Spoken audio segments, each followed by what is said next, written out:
جیسے ہی وہ رات کے آخری پیر کمرے میں داخل ہوا تو گہرا سانس بھرا۔ اپنا سارا سامان اس نے مخصوص جگہ پر رکھتے، موبائل کو چارجنگ پہ لگاتے، کبرڈ کھولے، اپنا لوز ٹراؤزر اور ٹی شرٹ نکالنے لگا اور باتھ روم کا رخ کیا۔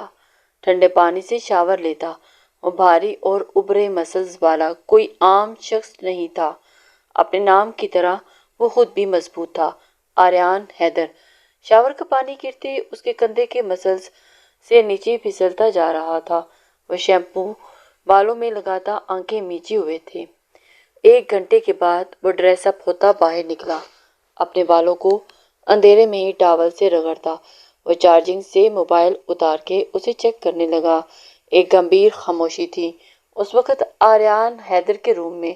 وہ موبائل پہ سب ای میلز چیک کرتا، بستر پر آ کر بیٹھا، بیک گراؤنڈ سے ٹیک لگا گیا۔ تھوڑی دیر وہ یوں ہی بیٹھا، کام کرتا رہا۔ ٹائم دیکھا تو 2 بج رہے تھے۔ وہ آنکھوں میں نیند کی خماری محسوس کرتے موبائل ایک طرف رکھتا، کمفرٹ لیے لیٹا تھا۔ ابھی اسے لیٹے تھوڑی دیر ہی ہوئی تھی کہ اچانک اسے محسوس ہوا کہ کوئی اور بھی اس کے بستر پہ موجود ہے۔ آریان کی ساری حسیں ایک دم بیدار ہوئیں۔ اس نے اپنے ساتھ لیٹے وجود پہ اپنے بازو رکھتے اسے قابو کرنا چاہا، لیکن اگلے ہی پل وہ کرنٹ کھاتے اپنے بازو پیچھے ہٹا گیا۔ وہ کوئی مرد نہیں تھا۔ اس سن پہ نازک کا نازک وجود اور نسوانی حسن محسوس کرتا۔ وہ جھٹ سے بستر سے کرنٹ کھاتا اٹھتا، سائیڈ لیمپ آن کر گیا۔ وہ جو کوئی بھی تھی اس وقت کمفرٹ میں غروب تھی۔ آریان نے اس پہ کمفرٹ کو ہٹاتے اس پہ اٹیک کیا، لیکن وہ تو سو رہی تھی، گہری نیند بھی تھی۔ آریان اس کے اوپر جھکا اور اس کے نرم و ملائم جسم کو دیکھ رہا تھا اور چہرہ بہت خوبصورت حد و حال کا حامل تھا۔ اس کے گال سنہری رنگ کی طرح چمک رہے تھے۔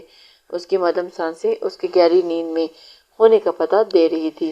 وہ ایک اپسرا یا ساحرہ تھی، یا تو بالکل غلط نہیں تھا، وہ واقعی بہت خوبصورت تھی۔ لیکن آریان حیدر کے کمرے میں یہ آئی کہاں سے؟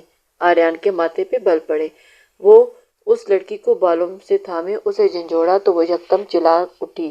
اس کی چیخ کا گلا آریان نے اس کے لبوں پہ ہاتھ رکھتے گوندا تھا۔ چپ رہو، خبردار جو آواز نکالی زبان کاٹ دوں گا۔ وہ غصے سے گھرایا تو منہا ایک دم سہم کے چپ ہو گئی تھی۔ میرے کمرے میں کہاں سے آئی ہو؟ وہ اس سوال سے پوچھ رہا تھا، لیکن اس کے منہ پہ ہاتھ رکھا ہوا تھا۔ کچھ پوچھ رہا ہوں، جواب دو، وہ دانت چبا کے بولا تو منہا نے اس کے ہاتھ کی جانب اشارہ کیا۔ آریان نے ہاتھ ہٹایا تو وہ گہرا سانس بھر گئی۔ اب پھٹو منہ سے کچھ، کہاں سے آئی ہو؟ اب بستر سے اٹھتے غصے سے پوچھ رہا تھا۔ منہا جلدی سے اٹھی، ایک طرف کو کھڑی ہوئی اور اس کے پورے وجود جسم پہ لرزہ طاری ہوا تھا۔ منہا، رخسار بھابھی، وہ ٹوٹے پھوٹے لفظوں سے پھولی تھی۔ رخسار کا نام اس کے لبوں پہ سنتے آریان نے لب بھینچے اور دروازہ کھولتا باہر نکلا۔ آپی، آپی، منہا بھی اس کے پیچھے ہی لپکی تھی۔ منہا، جبکہ آنسو ہنوز جاری تھے۔ آریان کے شور شرابے پہ حیدر صاحب اور عشرت بیگم سمیت رخسار مندی مندی آنکھوں سے باہر آئے۔ کیا مسئلہ ہے؟ کیوں آدھی رات کو شور مچا رہے ہو؟ حیدر صاحب نیند خراب ہونے پہ بھڑکے، جبکہ رخسار اپنے سامنے منہا اور آریان کو دیکھ کر ساری سچویشن سمجھ گئی تھی۔ اوہ، تم کب آئے؟ آری، وہ سر پہ ہاتھ مارتے ہوئے بولی تھی۔ میں جب بھی آؤں، یہ کون ہے اور میرے کمرے میں کیا کر رہی ہے؟ وہ منہا کی طرف غصے سے اشارہ کرتے ہوئے دھڑا تھا۔ یہ شاہان کی کزن ہمارے گھر رہنے آئی ہے، لیکن شاہان کو اپنے پروجیکٹ کے لیے ابراڈ جانا پڑا تو میں یہاں لے آ گئی، اسے ساتھ لے آئی۔ رخسار نے ڈیٹیل دی تھی۔ آئی ڈونٹ کیئر یہ کون ہے، یہ کون نہیں، کہاں سے آئی ہے، کہاں سے نہیں، لیکن میرے کمرے میں کیوں ہے؟ وہ ابھی بھی بری طرح سے بھڑکا ہوا تھا، جبکہ منہا بری طرح شرمندہ ہو رہی تھی۔ رخسار نے مدد طلب نظر سے باپ کو دیکھا۔ اچھا، اگر رات کے لیے رک گئی تھی تو کمرے میں کون سا قیامت آ گئی؟ رخسار، بچی کو اپنے کمرے میں لے جاؤ۔ کتنی ڈر گئی ہے وہ؟ حیدر صاحب نے معاملہ رفع دفع کرنا چاہا۔ کیا مطلب؟ پورے گھر میں آپ کو میرا کمرہ ملا تھا اسے ٹھہرانے کو؟ آریان نے شاکنگ انداز میں پوچھا۔ آری، بس بھی کر دو، حیدر صاحب نے سنجیدہ لہجے میں ٹوکا تو وہ رخسار اور منہا کو ایک ساتھ گوری سے نوازتا اپنے کمرے کی جانب بڑھتا کھٹاک سے دروازہ بند کر گیا۔ منہا ایک دم لرزی۔ رخسار اسے تھامے اپنے کمرے کی جانب لے گئی۔ ذرا ڈرو مت اور پلیز رونا بند کرو۔ آئی، تم یہیں ایک بیڈ پہ سو جاؤ، ہمارے ساتھ، کل میں یہاں ایک اور بیڈ لگوا دوں گی۔ اپنے چھوٹے سے بیٹے علی کو تھوڑا ایک طرف سرکاتے بولی تھی، بھابھی آپ کو مجھے وہاں نہیں۔ وہ سر جھکائے بولی، یار مجھے کیا پتا تھا وہ اچانک ہی آ جائے گا، آگے پیچھے آتا نہیں ہے اور اب پہنچ گیا۔ خیر وہ ایسا ہی ہے، سبھی جانتے ہیں، بات بھی کرتا ہے تو لگتا ہے لڑ رہا ہے۔ تم اس کی فکر نہیں کرو، رات کافی ہو گئی ہے، سو جاؤ، اسے میں صبح سیدھا کروں گی، میں وہاں کوچ پہ سو جاؤں گی بھابھی۔ وہ متانت سے بولتے ہوئے اٹھی تھی۔ ارے ایسے کیسے، اچھا نہیں لگتا، پلیز بھابھی، کوئی بات نہیں، میری وجہ سے علی بھی تنگ پڑے گا، آپ اس کی نیند خراب نہ کریں، میں مینج کر لوں گی۔ وہ اب خود اعتمادی سے بولتی کاؤچ پہ جا لیٹی۔ آر یو شور؟ رخسار نے تصدیق چاہی تھی تو وہ مسکرا کے اسبات میں سر ہلا گئی۔ رخسار بھی سونے کے لیے لیٹ گئی۔ منہا نے آنکھیں بند کی تو ایک بار وہی منظر پھر سے اس کی آنکھوں میں گھومنے لگا تھا۔ اس شخص کا اسے اس قدر بے باکی سے چھونا اور اس کے پھر سے رونگٹے کھڑے کر گیا تھا۔ اس نے بے اختیاری جھرجھری لیتے اپنی کروٹ بدلی۔ اف، بہت بڑا مانسٹر ہے، توبہ۔ وہ دل ہی دل میں توبہ کرتے ہوئے آنکھیں موند گئی۔ صبح ناشتے کی ٹیبل پہ سبھی موجود تھے۔ آریان کے آتے ہی سبھی ایک پل کو خاموش ہوتے اسے دیکھنے لگے۔ وہ سلام کرتا انتہائی سیریس انداز میں بنا کسی کی جانب دیکھے اپنا ناشتہ کرنے لگا تھا۔ بیٹا کون سا بزنس کر رہے ہو جو راتوں کو بھی گھر نہیں آتے، اور جب آتے ہو تو پتہ نہیں چلتا؟ گھر کو سراہے بنایا ہوا ہے۔ حیدر صاحب ماتھے پہ بال ڈالے اس کی کلاس لے رہے تھے۔ مما پراٹھا ٹھنڈا ہو گیا ہے، پلیز دوسرا بنا دیں۔ وہ باپ کو جواب دینے کی بجائے عشرت بیگم سے مخاطب ہوا۔ وہ اسبات میں سر ہلاتی اٹھی تھی۔ کچھ پوچھا ہے آریان حیدر؟ اب کی بار حیدر صاحب تھوڑا غصے سے بولے، جس پہ منہا تھوڑا سہم سی گئی تھی اور اس کے سامنے کوئی بھی آواز اونچی میں نہیں بولا تھا۔ باپ کی وفات کے بعد ماں نے اپنے پروں میں چھپا کے رکھا تو ماہ پہلے ان کا بھی انتقال ہو گیا اور اس کی چچی جان نے اچھا خاصا منہا پہ ظلم و ستم کرنے لگی۔ شاہان انہی دنوں پاکستان آیا ہوا تھا۔ منہا کی والدہ اور اس کی پھپھو تھی۔ وہ افسوس کرنے اس کے گھر گئی اور وہاں منہا کے ساتھ برا سلوک ہوتا دیکھ وہ برداشت نہ کر پائے اور اپنے ساتھ اپنے گھر لے آئے اور اس کے چچا جان نے شکر ادا کیا۔ وہ بھلے اپنی بھتیجی سے چاہت کرتے تھے لیکن اپنی بیوی کی نیچر سے بھی واقف تھے۔ میرا کام ہی ایسا ہے بابا جان، نہ دن کا پتہ ہوتا ہے نہ رات کی خبر۔ میں ناشتے کے بعد آپ سے ڈیٹیل میں بات کرتا ہوں۔ وہ مطمئن انداز میں بولتا واپس ناشتے پہ جھکا تھا اور اس کا انداز اتنا لاپرواہ انداز دیکھتے حیدر صاحب بےجتاب کھاتے رہ گئے تھے۔ وہ ایسے ہی تھا، ان کا آدھے سے زیادہ خون چلائے رکھتا تھا۔ وہ سر جھٹکتے اسٹڈی روم میں چلے گئے۔ موبائل پہ آتی کال کو دیکھتا آریان فوراً بے دہانی میں موبائل اٹھائے ایک دم اٹھا کہ اسی وقت دوسری جانب منہا اپنی جگہ سے اٹھی۔ دونوں کا بری طرح سے تصادم ہوا۔ منہا اس کے سینے سے اور ٹکراتی ہوئی پیچھے کی جانب گرنے لگی کہ آریان نے اسے فوراً کمر سے تھامتے اپنی جانب کھینچا۔ اس پل وہ پھر سے اس کے سینے سے بری طرح ٹکرائی۔ اس کی دھڑکنوں کا بجنا محسوس کرتے ہوئے آریان کے دل میں عجیب سی گدگدی ہوئی تھی۔ پہلی بار کوئی لڑکی دوسری بار اپنی نازکی محسوس کروا چکی تھی۔ آریان نے اسے فوراً چھوڑا اور سختی سے گھورتے انداز میں اس کی جانب بڑھ گیا۔ منہا تم ٹھیک ہو نا؟ رخسار نے فکر مندی سے پوچھا۔ اپنے بھائی کی جسامت اور اس کی مضبوطی کو بھی سمجھتی تھی۔ دوسری طرف منہا کا نرم و نازک سراپا تو باڈی بلڈر سے ٹکرا کے اندر تک کھل کے رہ گیا ہوگا۔ جی بھابھی، ٹھیک ہوں میں، وہ ماتھا مسلتے سر جھکائے بولی، جبکہ اپنی دھڑکنوں کو ابھی بھی دھڑکتا ہوا محسوس کر رہی تھی۔ اسے بہت زیادہ شرمندگی محسوس ہو رہی تھی جبکہ اس میں اس کی کوئی غلطی نہیں تھی، پر پھر بھی وہ آریان سے جھجک کر رہی تھی۔ میں نے ساری ای میلز چیک کر لی ہیں، جو ڈیٹیل مجھے چاہیے وہ اس میں نہیں ہے۔ موبائل پہ بات کرتے ہوئے اس کا دھیان سارا لیپ ٹاپ پہ تھا جہاں اس کی ای میلز کھلی تھی۔ ہاں مجھے جاننا ہے صاحب، وہ لیپ ٹاپ اسکرین کی بند کرتا ہوا بولا، اور صحیح کلب کا ایڈریس سینڈ کرو۔ وہ آخر بات کرتا ہوا کال کاٹ گیا تھا اور اس کے موبائل پہ میسیج ٹون بجی۔ اس میسیج میں ایڈریس کو اس نے صرف ایک بار پڑھا اور میسیج ڈیلیٹ کر دیا۔ آریان ایک بہت بڑا ڈیٹیکٹیو تھا۔ آریان حیدر نہ صرف ذہنی طور پر غیر معمولی طور پر تیز تھا بلکہ جسمانی لحاظ سے بھی بے حد مضبوط اور چاقو چوبند تھا۔ اس کا قد بلند، جسم متناسب اور مضبوط ہے جو کہ اسے کسی بھی خطرناک صورتحال سے نپٹنے کے لیے قابل بناتا تھا۔ اور مارشل آرٹس اور ہتھیاروں کے استعمال میں بھی مہارت رکھتا تھا جو اسے لڑائی میں برتی دلاتے تھے۔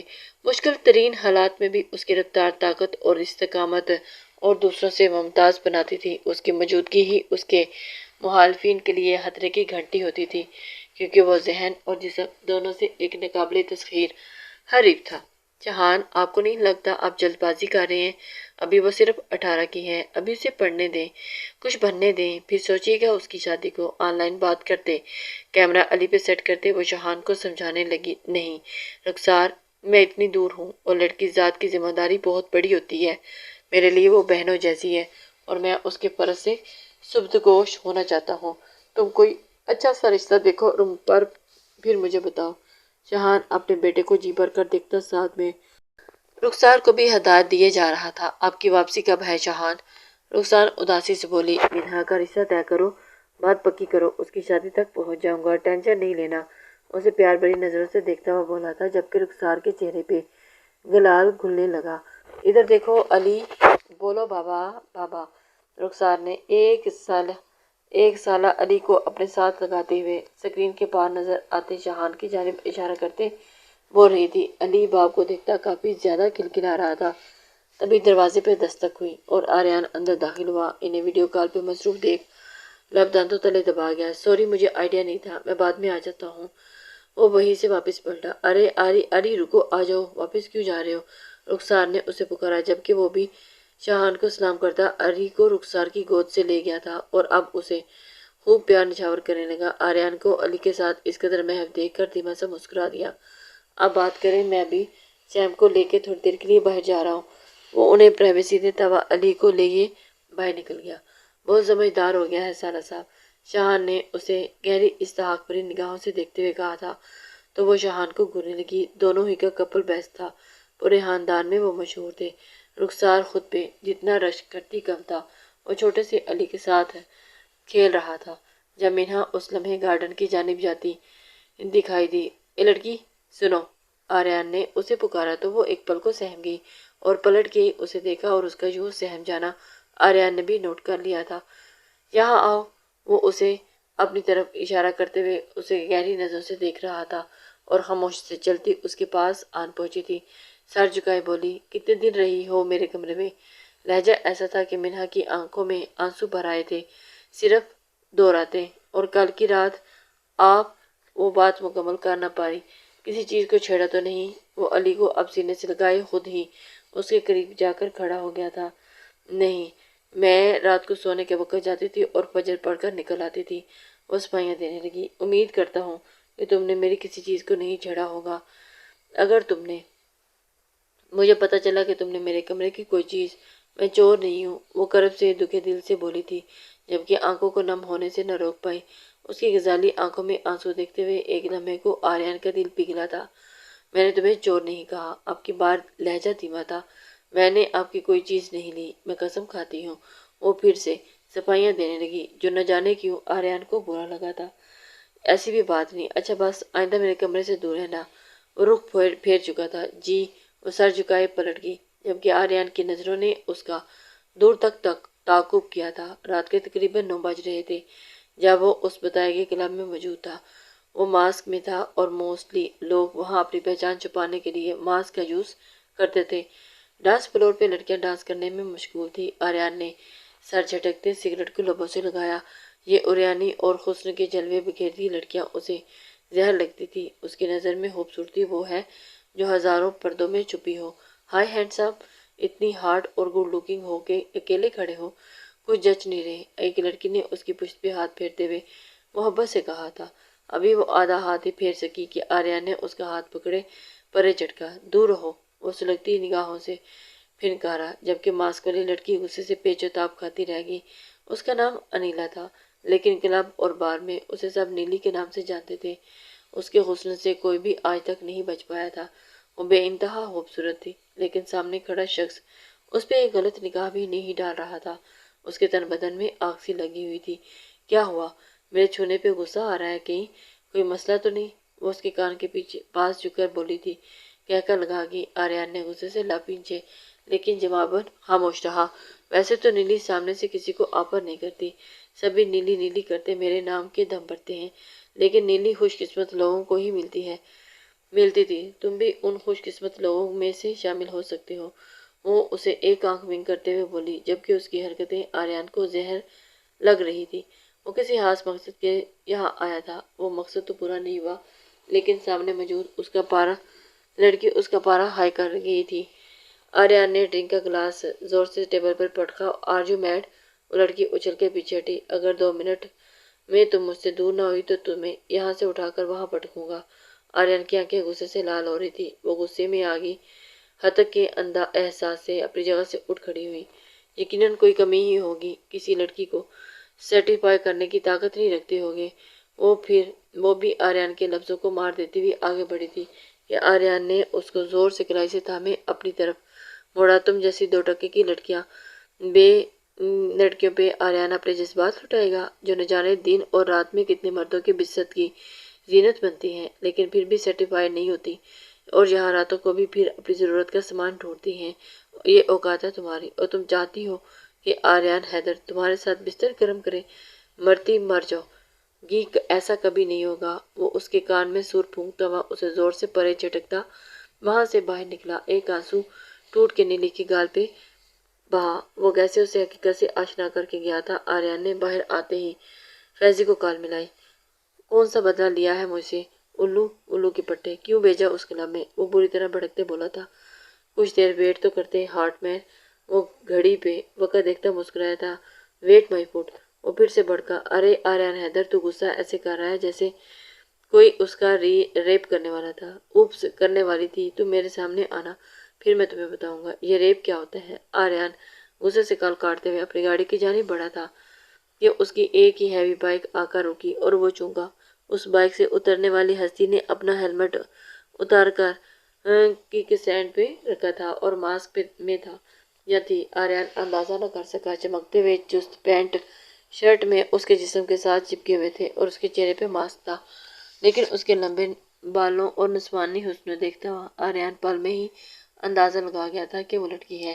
اس لڑکی نے آریان کی جانب دیکھا تھا اور ساتھ ہی آنکھ ونک کی اور کلب کے اندر داخل ہوگی۔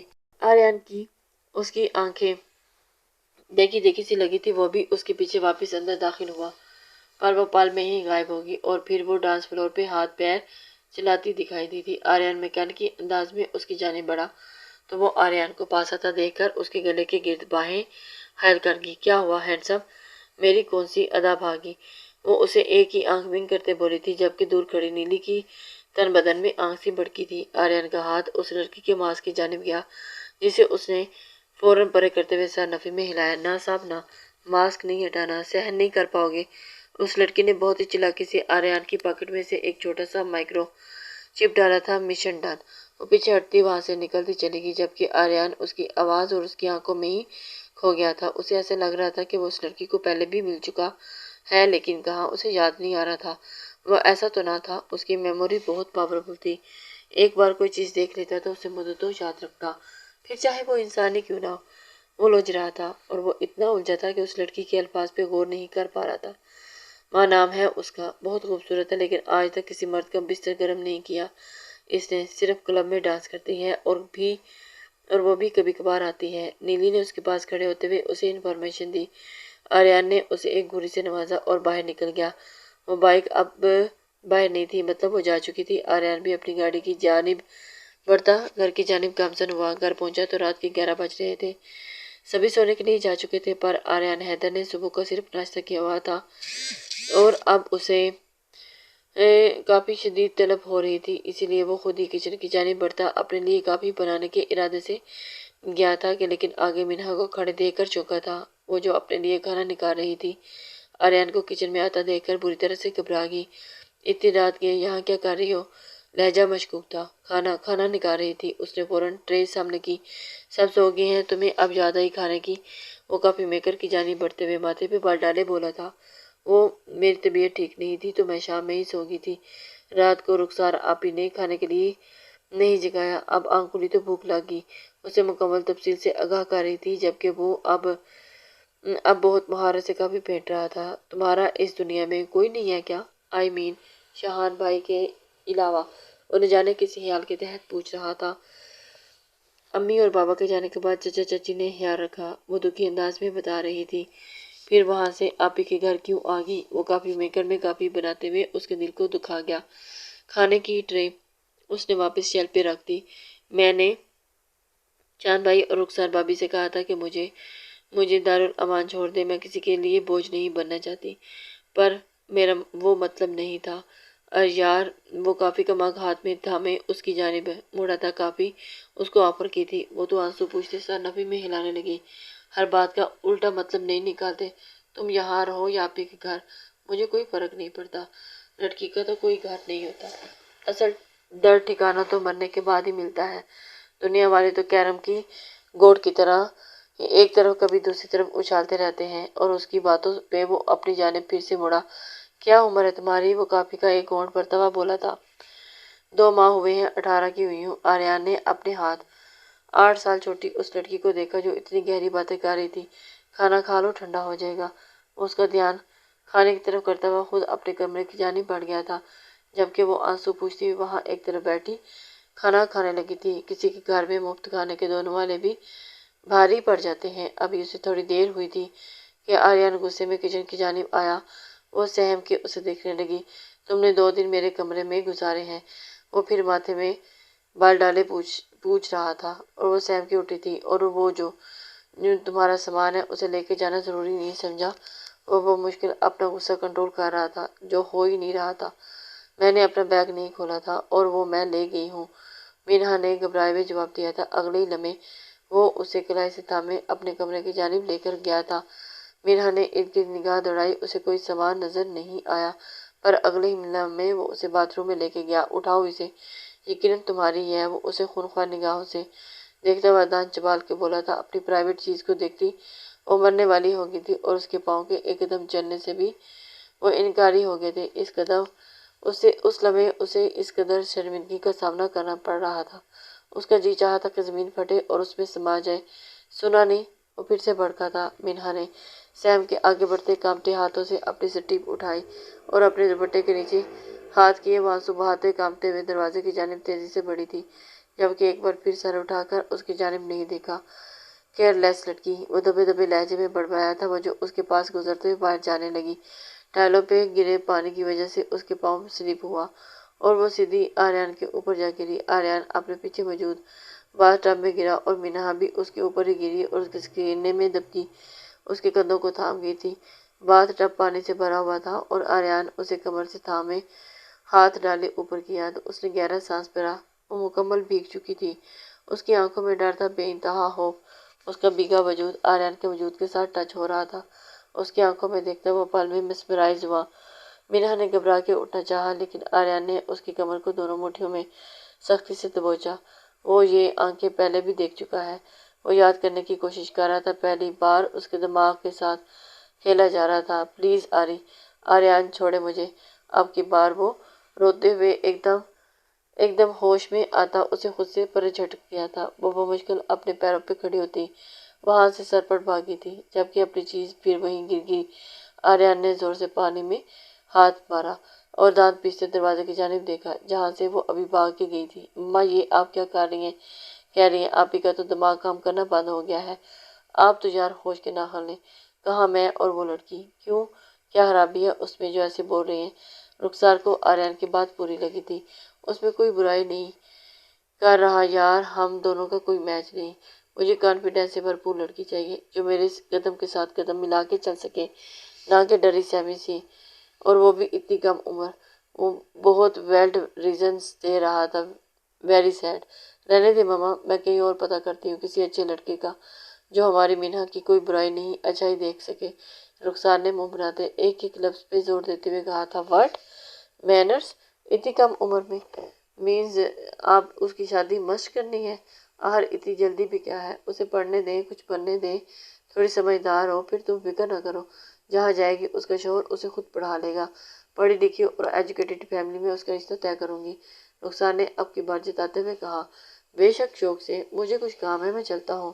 وہ موبائل پہ وقت دیکھتے اٹھا تھا، اور اس وقت ایک خاص مشن پہ جانا تھا، جس کے لیے وہ اپنی ٹیم کو ہمراہ کام کر رہا تھا اور ان دنوں وہ ایک ایسے گروہ کو پکڑنے کے لیے سرگرم تھا جو ایک لڑکے اور ایک لڑکی کا تھا۔ ہر بار بینک پلازا یا بڑی شاپ ڈھونڈتے تھے اور ڈھیروں پیسے لے کر غائب ہو جاتے تھے اور وہ کوئی ثبوت بھی نہیں چھوڑ کے جاتے تھے سوائے ایک کارڈ کے جس پہ جوکر بنا کر ہوتا تھا۔ کتنی بار اسے چکمہ دے چکے تھے لیکن ہر بار وہ نکل جاتے۔ اس بار اسے پکی خبر ملی تھی۔ وہ اپنے basement friend S P Azhar Hamdani کے ساتھ مجرموں کو پکڑنے کے لیے جال بچھا رہا تھا۔ اب دیکھنا تھا کہ یہ جال کتنا مضبوط ہوتا تھا۔ وہ 2 دن سے اپنے کام میں بہت بزی رہا۔ اس نے اپنی ٹیم کے ساتھ مل کر اپنا پلان ریڈی کر لیا تھا۔ اب کل اس پہ عمل درآمد کرنے والا تھا۔ آج کام جلدی مکمل ہو جائے گا، جس کی وجہ سے وہ شام گھر لوٹ آیا۔ گھر میں غیر معمولی چہل قدمی پہ وہ تھوڑا ٹھٹکا ہوا تھا۔ کیا ہو رہا ہے یہ سب؟ کوئی خاص مہمان آ رہے ہیں؟ وہ وہیں ڈرائنگ روم میں بیٹھا ہوا تھا۔ ہاں، آج مینہا کا نکاح ہے اور تھوڑی دیر میں لڑکے والے آنے والے ہیں۔ تم بھی آ جاؤ تیار ہو کے۔ اچھا لگے گا، رخسار نے مصروف بھرے انداز میں جواب دیا، جبکہ آریان نے نفی میں سر جھٹکا۔ پتہ نہیں کیوں اتنی افراتفری مچائی ہوئی ہے۔ آپ کے ہسبینڈ تو یہاں ہے نہیں، پھر ان کے بغیر ہی ان کی شادی کی، کزن کی شادی؟ کیوں بھائی، ایسی بھی کیا تیزی؟ وہ کچن میں عطا پوچھ رہا تھا۔ انہوں نے اجازت دے دی ہے آری، تھوڑی دیر میں مینہا کے چچا جان پہنچ جائیں گے، وہی کفیل ہوں گے۔ اور تم کیا ڈیٹیکٹیوز کی طرح انفارمیشن لے رہے ہو؟ بلکہ انٹرسٹ بھی کیوں لے رہے ہو؟ بس سب ہو جائے گا، تم آ جانا مہمانوں کی طرح۔ اچھا، وہ سب لوازمات پہ ایک تنقیدی نگاہ ڈالے آریان کی ٹانگ کھینچ رہی تھی۔ بھابھی، یہ موتی چور لڈو بھی بنا دیے ہیں۔ اور اس کی بات ادھوری رہ گئی جب سامنے نگاہ آریان پہ پڑی وہ سر جھٹکتا اندر چلا